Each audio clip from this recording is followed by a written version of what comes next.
Hello, good evening, everyone. I'm the last speaker standing between all of you now and dinner or the next social activity you're going for, right? And I guess I think my team wanted to give me a challenge, right? Since I'm the CEO and always give them work, so this is the best chance to give me work, right? To deliver this closing plenary. But I must say I'm very happy to do this, and I really want first of all to acknowledge the great team in SCH that has made all this possible. And Kate, you were sharing about your experience in Canada. Now we are just zooming into Singapore and into an organization called SCH, SingHealth Community Hospitals.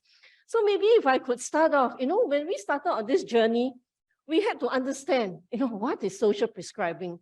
So of course you say, oh, maybe you look at the definition, right? That is well accepted and trustworthy. So who gives you a good definition? Probably WHO, right?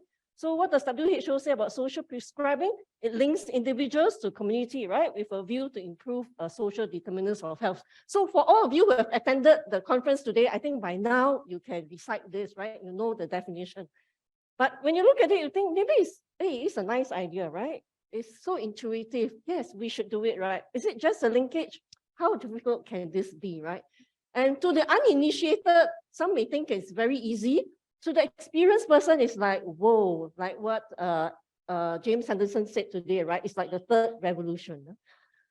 So anyway, as we went along, we then figured out that, oh, yeah, the idea is simple, but if you really want to implement social prescribing, even in SCH, there's a whole gamut of things that we need to look at, right? From engagement of our internal stakeholders to external stakeholders. If we need to bring in well-being coordinators, do we have a career structure and development plan for them? What about financing, process changes, and how do we sustain this? We have to deliver something to our stakeholders, right? What do we do? So, so we then realized that what we are getting into is actually a very major initiative. That was before we heard from James Sanderson. It's a very major initiative, and it requires a change management approach. So I think for many staff, we don't discuss this so openly, right? Because I think the staff won't like it that I am being changed in the change management approach way, right? But we apply the principles of change management in our journey. And when we look back, we think that, I think many of you will be familiar with change management, but when we look back, we could actually apply the change management theory from Kotter's 8-step change model. And, there's always a need to create a climate for change, right? And then, sometimes you hear people say, hey, is there a burning platform for a change? And once you've got that burning platform, you created that vision and so on, you need to engage and enable the organization. And then from there, you try and implement it and sustain it. So the first step, how did we do this? Creating a climate for change. So maybe I thought it'd be good that I give you some background about SCH. So SingHealth Community Hospitals, we were formed in 2017. We are the youngest institution in the SingHealth family of 11 institutions. So we are about past 5 years old this year. And we are a group of community hospitals, 3 hospitals in total. You probably heard of names like Bright Vision Hospital, Sengkang Community Hospital, and Outram Community Hospital, open at different times. And yeah, I mean, when we are fully open, we can serve more than 1,000 patients. We are now about 700. And so, and some of our hospitals are co-located. Some Bright Vision is a standalone and a COVID hospital facility at the moment. And who do we serve? You can see that in Sengkang and Outram Community Hospital in the year 2021, we serve about 5,200 patients. They come mainly for rehab. A smaller number come for subacute services and PAL care, right? But if you look at our patient profile, they are quite elderly, average age about 75, slightly more females than males. But look at their length of stay. It's about 30 days, right? Anyone looking at this will be like, oh no, you have patients who stay so long in your hospital. But that's the nature of a community hospital. And we were thinking, how do we turn this, right, into an asset for us? And what can we help patients with when they are with us? And you can also see that our patients, we serve many who actually enjoy the highest tier of subsidy, which is 75%, right? Almost half of our patients enjoy the highest tier of subsidy. And in Singapore, our patients are means tested, to enjoy subsidy. So this is what our patient profile looks like.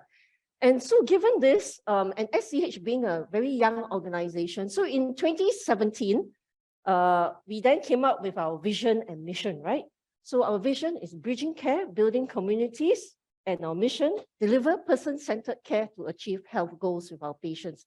Bridging care is important for us because we are the nexus, right, between the acute hospital, the patient coming to us, and going out into the community. And we have this vision that we don't just want the patient to, come through the health system, but we want to help them to live well and age well in their community. And on top of that, we want to deliver person-centered care.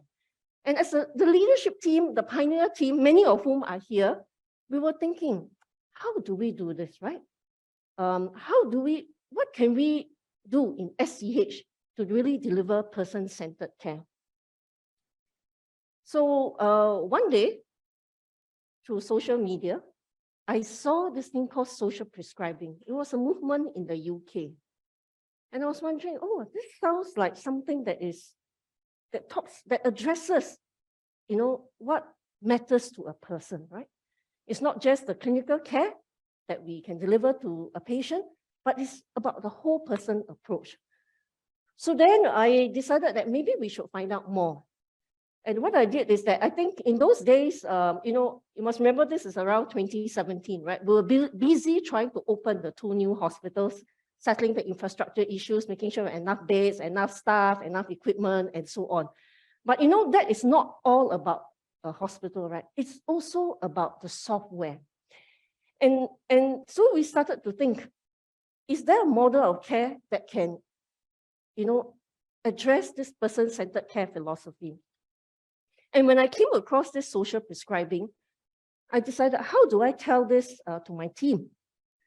So one night, I decided to, I have a bad CEO, right? I decided to put a post in our chat group, our SCH leadership chat group, to say, hey, take a look at this, And I think Professor Lee Keng Hock always remind me, I think it was like close to midnight. He said, so terrible. Send them something so late in the night and so out of the way, right? Yeah, and so I left it there. And just like, okay, got some reaction, so left it there. I think sometime later when we met, so I said, oh, there's this thing, what do you all think? And I think because a few days had passed, I can't remember, or a few weeks had passed. So Keng Hock said, yeah, I actually went to check out this thing. I think it's very interesting. I think it's something that we should really look into. We had other colleagues in the room, right? Our chief nurse, our director of allied health, our finance, HR, and so they were like, yeah, okay, maybe, so you need one person, right? to in a way, put the message out to the rest. And of course, the person who is most important, that I think who needs to believe in this is our Deputy CEO for Clinical Services, Prof. Wong. He's sitting here. Why? Because all the doctors report to him, right? The nurses report to him, the allied health professionals report to him. So I think, I can't remember, it must be in a subsequent meeting when we were discussing this again. So I asked Prof. Wong, I said, what do you think? Do you think this is something we could do? He said, yeah, I think we can do it. I just need the nod on his head, right, to say we can do it, yeah. And I remember earlier on in the first forum, in the breakout group, I think someone was sharing that they think that it's very hard to get this idea across to the clinical staff. So that's why I think this change management is very important. And you need, for us, we started with the leadership team. The leadership team must believe in this so that we can then take the next few steps. And this is not an easy journey. And if the leadership team doesn't have the buy-in, it'll be very hard to move ahead. And even with the leadership buy-in, I must say that in the last 4 years, the journey hasn't been easy. So, it's about, first of all, socializing the idea within our management team. And I wanted to take a gentle approach, sharing this idea. And for me, I felt it was very important to get 100% buy-in from the leadership team, because they are going to be your change agents, right? And for everyone in the team to have a broad understanding of the concept. I must say that back then in 2018, we are not so clear about the concept of social prescribing like now, but we like the idea, and we think it's something that is very relevant and suitable for SCH. And so after getting all the buy-in, we then decided that, okay, we need to assemble a team, right? We need to build a coalition. And so that was when we decided maybe we need to learn more, right? And learn from people who have started on the journey way before us. So we then decided to assemble a team. Many of them are here, comprising doctors, nurses, allied health professionals, even our HR. Why did we bring the HR person? Because you need to create a new group of staff. So in Singapore, we call them well-being coordinators, right? Because if the HR director is not convinced, I will say that, no, I think some cannot all work, Maybe you don't have them, maybe you do something else, we probably have a lot of reasons. But because the HR director went with us, so she was totally convinced. Jasmine, right, after the trip. We also brought our community engagement staff groups. We also brought Eugene Sham, he went with us. He was doing a lot of work in the East, engaging the population and so on. So in a way, they are like front runners, right? But maybe not through a very formal concept called social prescribing, and very targeted about addressing social determinants of health. So we brought him.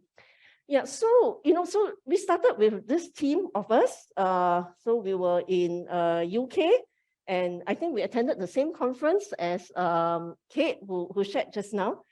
And so this was how we started. And during this study trip in July 2019, we met many people. We met up with Age UK Camden to see how they do their work there. We looked at the education aspect, family action, and of course we met James Sanderson. Can you see this is him, right? We met him, and he told us all about personalized care. He showed you charts earlier, right, about what he wanted to do. We were all so impressed because we were just like, wow, so there's this big thing out there, right? And we had hardly started. Huh? But anyway, we were also very encouraged that at the Social Prescribing Network Awards, we had barely started, but we came in as a finalist. So we say, hey, maybe we are on to something. Okay, so that was also an encouragement for us. So after this study trip, we then said, what is this vision that we want to create? Having a slightly better understanding, right? Not as good understanding as today. So learning the concepts, we said, if we want to really provide person-centered care, our staff should not just look after the medical aspects of our patient, but also the social health of our patients, right? And that we should not see our patients as condition A, B, C, but as a whole person, right? And besides medical prescriptions such as drugs, equipment, therapy, I think we want to include social prescriptions for our patients.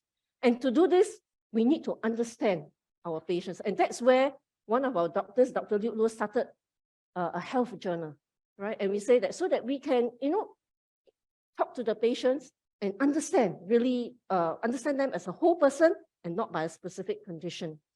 And we want this concept to be embraced by all staff in SCH and make it a signature program. And we also said that, what shall we call this new group of staff? Yeah, in the UK, they're called link workers. Are they social care associates? But we thought the term well-being coordinators actually described the role very well, and it's a very positive name. So we landed on well-being coordinators, right? And luckily, our HR director went with us, our chief HR officer, so she could develop the career structure, right, for this new breed of healthcare workers. And we also said that we want to contribute, right, to the body of research, be a thought leader, and to work with international partners. So that was about, creating the burning platform. The next stage is how do we engage and enable the organization?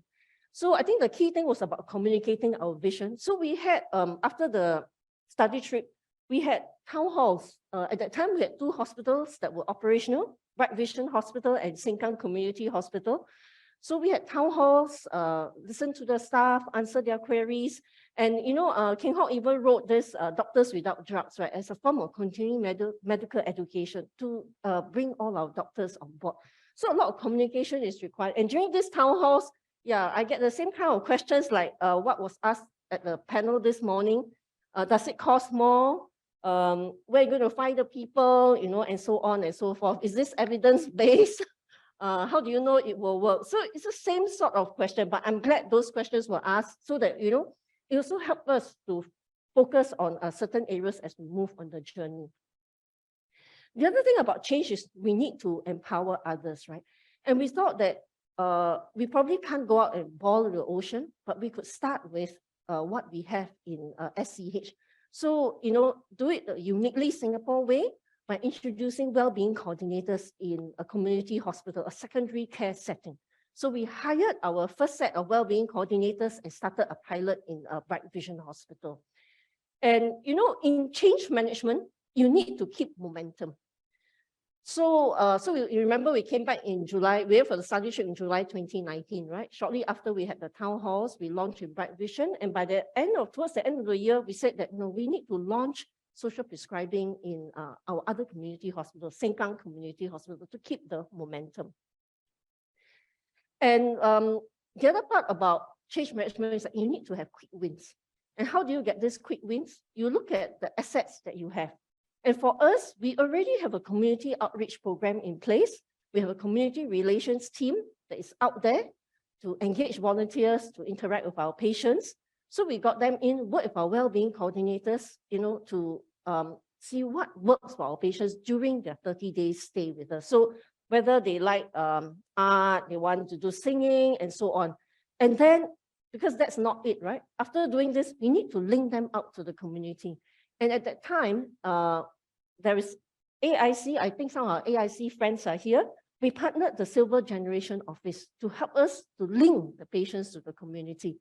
Yeah, so I think in social prescribing, we can't do everything ourselves. It's really a whole of community approach. So we look at the resources and assets out there and we leverage on each other. So we work with the Silver Generation Office to start to link our patients. But lo and behold, right, after we started, we all know that COVID struck, right?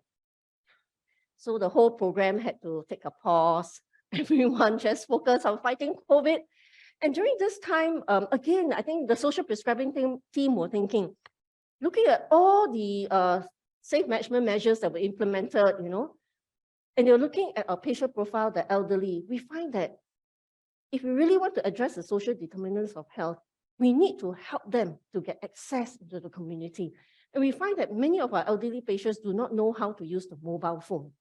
So that was where King Hawk, together with IAL, we developed a lesson plan to teach the seniors how to use the mobile phone, right? And to do things like, how to add your contacts, how to connect to Wi-Fi, make messages, and so on. So, and our patients found that this was so useful, right? And they say that, they can then self-help. You see, they are independent, they can self-help. If they are out there in the community, they can just scan the QR code and get access to shopping centers, to markets, and so on, right? They can watch news, they can do cooking. And this is from a caregiver, right? To say that the patient enjoyed the lesson and is happy that she's able to go to church and scan the QR code. And so these were the very positive responses that we got from patients and caregivers. And in fact, I think some of the caregivers told our staff that, I'm so glad you taught my mom or my dad, how to use the mobile phone, because they couldn't teach them at home. Sometimes we think that it's so easy, right? Because we are so used to it. But I think for an elderly person, they may be fearful, they don't want to learn, or they don't have a phone, So these are things that the well-being coordinators could come together, devise a plan, and help our patients do this. And of course, we submitted this for the Social Prescribing Network Awards in 2021, and to our surprise, we were actually awarded the winner for that year. So I think that then gave us a lot more confidence, that, hey, we have understood the concepts properly. It's about addressing social determinants of health. We have to find ways to do it, right, to make an impact.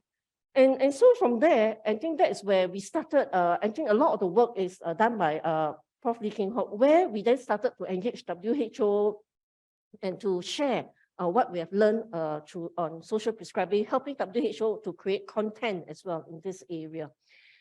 And I must say that, as we did our work, I mentioned about engaging external stakeholders. So one of the key external stakeholders must be our Ministry of Health, right?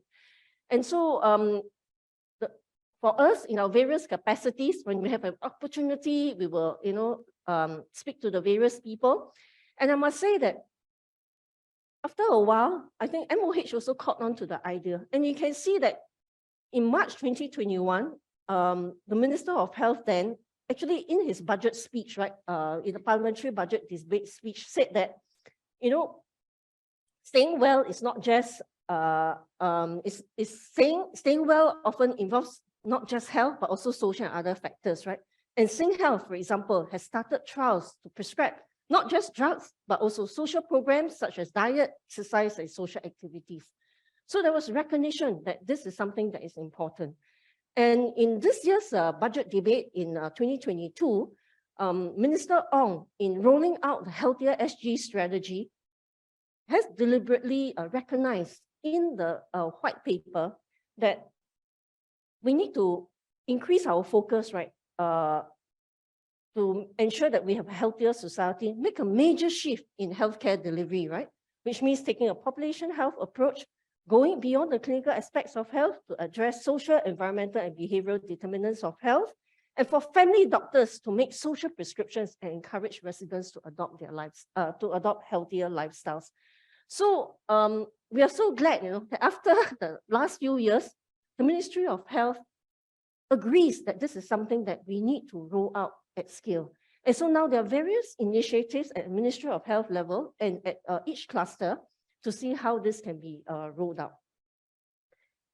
Okay, the next part of the change is, continue to build on the change and embedding it, right? So, of course, money is always an issue. And to make it sustainable, we had to apply for some funding. And so we are glad that we managed to secure some funds from the cluster through this Pop Health Development Program.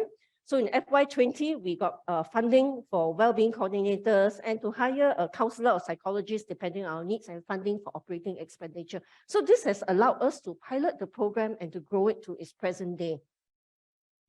And I mentioned about the health journal just now. So now we are into another phase of putting this health journal on ZDoc so that, it's easier for our clinical staff to complete or our well-being coordinators to complete. And we are also then putting this into our medical record system, right? So all information will be easily accessible. I think you have heard a lot about school today because we believe that to sustain the change, we need to train and have more well-being coordinators or care coordinators, right, to help to carry out this role. And I really want to congratulate the staff in school, for working very closely with our training partners and also getting WSQ, which is the Workforce and Skills Qualification, right, which comes with very significant subsidy for these courses to be conducted, making it available widely to people who are interested to attend. And then I think we then also started to share best practices, being part of the Global Social Prescribing Alliance, working with students, doing some publications and so on. And, I think some of you would have heard this as well, that in August this year, we started this half-day program with the Duke NUS students. And, what is most heartening is that the Dean of Duke NUS School of Medicine, Prof. Thomas Kaufman, he acknowledged that, so understanding the social determinants of patients is really so important, especially when we are moving towards population health. And this will help to prepare the next generation of doctors for this new approach. So we see the stars aligning and coming together. And of course, in the area of research and evaluation, I think we have heard quite a bit about this today. We know this is an area that needs a bit more work, and we cannot use the traditional ways of research, right? So, and besides looking at patients, how they have received care and so on, we will also want to focus our research on, the roles of the well-being coordinator and also on the caregivers. And very importantly, how can we do asset mapping in a very effective way? And we're thinking of how to do it, make it a live asset map, right? Yeah. So hopefully we get somewhere. We get somewhere in the next few years. We think this is something very meaningful to do, and working with partners right now to try and make this happen. So for us, really, we believe in continuous improvement over delayed perfection, because it's such a new area, right? We could debate about something for a long time, and then nothing gets moving. But because this is a new initiative, and we take the view that let's try. If it's not right, we learn, and then we adjust, and we move on. So we believe in this, not just a single loop learning, looking at the program framework and taking practitioner feedback, but a double loop learning where we reflect and reconsider and reframe as we move along. And I must say that we have done this many times, during the last few years in terms of how we approach this whole social prescribing effort. And including, like, for example, when we first implemented in SingHealth Community Hospital, actually the program, I must say, we had a hard time. We had a hard time because the staff were not fully engaged. And I think we didn't choose, our workflows were not so steady. The staff were in that particular ward was not ready. So we actually had a lot of problems. So when we had to pilot in OCH, first of all, we made sure that the medical director Ling here understands, okay, we're going to pilot this. We choose 2 wards where the staff are more ready, they understand the concept, and the team went in to do the pilot. And I think we had better success there. Yeah, so I want to say that, it's not a hunky-dory all the while. We have had our fair share of challenges. And sometimes, especially in the early days, we feel that we are like the lone voice, right? That not many people in Singapore talks about social. In fact, no one. And we are like the lone voice, and we are like, trying to say, hey, we think this is a good concept, right? Yeah. And then sometimes people will just look at us, but we say, okay, no, we carry on because we believe in this. And so I must say that, we are very heartened by the fact that SCH, SingHealth, we are where we are today. And I really want to thank our many partners within SingHealth, locally in Singapore, and all our international partners for helping us on this journey, showing us the way and where we can learn.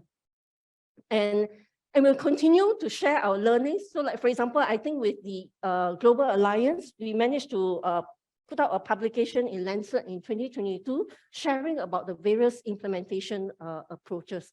So we want to continue this journey with everyone here. And I really look forward, to the next conference, not sure where it will be, where we can share even more with each other, and whether, stories of success or even stories of failure, where we can learn and grow and build this community. So with this, thank you so much.